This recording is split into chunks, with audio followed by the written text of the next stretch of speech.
Ahmad never raised his voice. He didn't need to. His father had taught him that true strength speaks in whispers. But when Jaden mocked Ahmad in the cafeteria about his father being in the Army Special Forces, calling it terrorist training camp, the laughter cut deep. Even Officer Reynolds joined in. "Yeah, and my uncle's James Bond," he smirked. What none of them knew was that their perception of reality was about to be shattered, and not a single one of them would be laughing tomorrow. Part 1. The Weight of Words. The Oak Ridge Middle School cafeteria in Minneapolis was Ahmad Farouk's daily battleground. He navigated it with practiced invisibility, earbuds in, eyes down, blending into the background, until Jaden Mitchell spotted him. "Hey, Ahmad," Jaden called across table 6. "Heard you telling Mrs. Garcia your dad's in Special Forces?" Ahmad removed one earbud. "Yes," he said quietly. "He's in Army Special Forces." The silence lasted 2 seconds before erupting into laughter. Students who didn't even know Ahmad joined in reflexively. Officer Reynolds, the school resource officer, approached. "What's happening here?" "Ahmad says his dad's in Special Forces," Jaden explained, barely containing his amusement. Reynolds studied Ahmad, then snorted. "Special Forces? Really?" He chuckled. "Yeah, and my uncle's James Bond." The cafeteria exploded with laughter. Reynolds gave Ahmad a condescending pat on the shoulder. "Come on, kid. You don't need to make up stories to fit in." Ahmad said nothing. He couldn't block the burning in his ears or the tightness in his jaw. He thought about his father's prayer rug that traveled to 3 continents, or the crescent-shaped scar from Kandahar. But what was the point? By last period, Instagram posts calling Ahmad SEAL Team 6 Leader circulated. Boys whispered Jihadi Jr. in gym. Even Mrs. Garcia asked him to stay after class. "Is everything okay at home?" she asked, her voice gentle but laced with doubt. "Yes," he replied firmly. "My father is in Special Forces," Mrs. Garcia nodded uncertainly. "All right, I just wanted to check in." As the final bell rang, Ahmad felt something shift inside him. Not anger, not yet. Just a quiet heat building beneath his skin. What none of them realized was how quickly everything was about to change.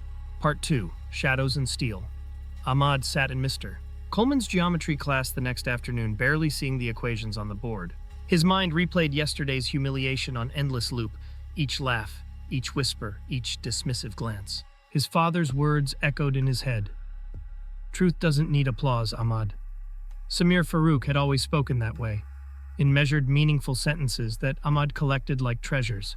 During his father's brief periods at home between deployments, Ahmad absorbed everything. How to stand, how to listen, how to be still without ever saying the word. "Loud men are usually lying," Samir once said while teaching Ahmad to change the oil in their sedan. "Quiet strength lasts longer than any shout." Ahmad's mother Amina worked double shifts at the hospital, solid and steady. But it was those rare, powerful moments with his father that Ahmad turned over in his mind when the world seemed determined to make him invisible. He remembered sitting on the back porch during a thunderstorm, watching lightning split the sky, when his father handed him a small compass. "Direction matters," Samir had said.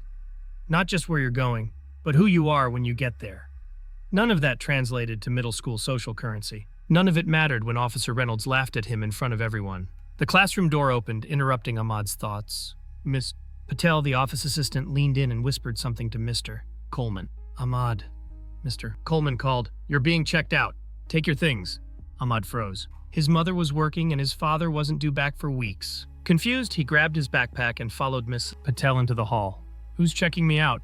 he finally asked as they approached the main office. Miss Patel just shrugged. "Someone's waiting for you at the front." Ahmad turned the corner toward the office and stopped dead in his tracks. Through the glass doors, he saw it. A government-issue black SUV parked directly in front of the school entrance, engine still running. And next to it stood a man Ahmad would recognize anywhere. The air suddenly felt different, sharper, clearer, as if the world had suddenly come into focus after months of blur. Part 3. The Sound of Silence. Inside the main office, Master Sergeant Samir Farouk stood at the counter, his presence filling the room without effort. His desert camouflage uniform was perfectly pressed, service badges gleaming under the fluorescent lights. His back was ramrod straight, his shoulders square, his boots planted firmly on the linoleum floor. "I'm here for my son," he said, his voice low but carrying unmistakable authority. "Ahmad Farouk, 8th grade." The secretary blinked rapidly. "Oh, yes, sir. Just one moment." But before she could reach for the phone, Officer Reynolds, who had been refilling his coffee mug by the water cooler, turned around. At first, he didn't make the connection, just saw the uniform and raised an eyebrow. He walked over with the same half-smirk he'd worn in the cafeteria. "Military, huh?" he asked. coffee mug dangling from his fingers. Yes, Samir replied simply. What branch? Army. Special Forces. Reynolds gave a short laugh, still thinking he was in on some joke. You got ID? He asked. Without changing expression, Samir reached into his breast pocket, pulled out his military identification, and handed it to Reynolds. The officer glanced at it. His smirk vanished. The silence that followed wasn't uncomfortable. It was razor sharp, the air suddenly heavy with unspoken words. You're Ahmad's father? Reynolds asked, his voice now carefully neutral. I am. He mentioned you yesterday, Reynolds said, clearing his throat. I didn't realize. No reason you would, Samir interrupted evenly. Most people don't. He took back his ID, pocketed it, and extended his hand. Reynolds hesitated, then shook it. Samir's grip was neither aggressive nor weak, just solid, like shaking hands with a mountain. The moment stretched between them forced eye contact that Reynolds broke first, glancing away as his shoulders tensed. The secretary found her voice again. I'll call Ahmad's classroom. Outside, Ahmad watched the entire exchange through the glass door, unable to move. Why was his father here? He wasn't supposed to be back for a month. Then Samir turned toward the door, and their eyes met. In that moment, everything else, the mockery, the disbelief, the day of whispers, fell away. For the first time since yesterday's lunch period, Ahmad didn't feel small. He pushed open the office door. Dad? He said, the word barely audible. Samir gave a small nod. You ready? Ahmad looked at Reynolds, now suddenly busy examining a bulletin board, then back at his father. Yeah, he said, straightening his shoulders unconsciously. Samir picked up Ahmad's backpack, slinging it over his own shoulder effortlessly. Got a few days leave, he explained. Thought we'd head to the boundary waters before I ship out again. Your mother's packing the car. Ahmad didn't smile, but something in his eyes lightened.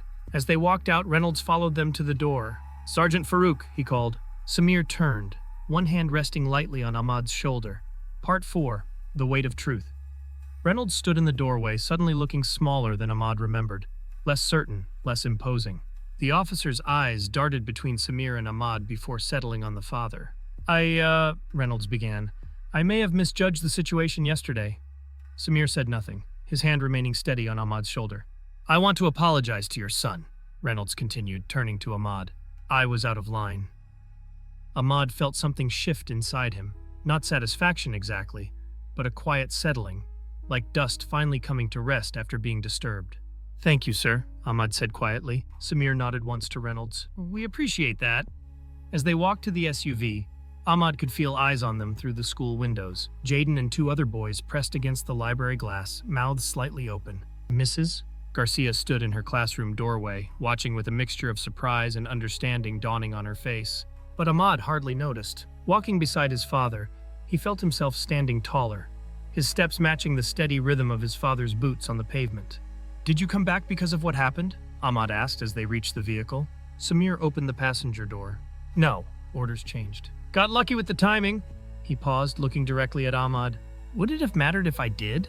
Ahmad thought about it, then shook his head. No. Why not? Because I knew the truth, Ahmad said, even when no one else did. Samir's face remained composed, but his eyes warmed slightly. That's the thing about truth, Ahmad. It stands whether anyone believes it or not. As they drove away, Ahmad watched the school recede in the side mirror. Tomorrow would be different, not because everyone would suddenly respect him.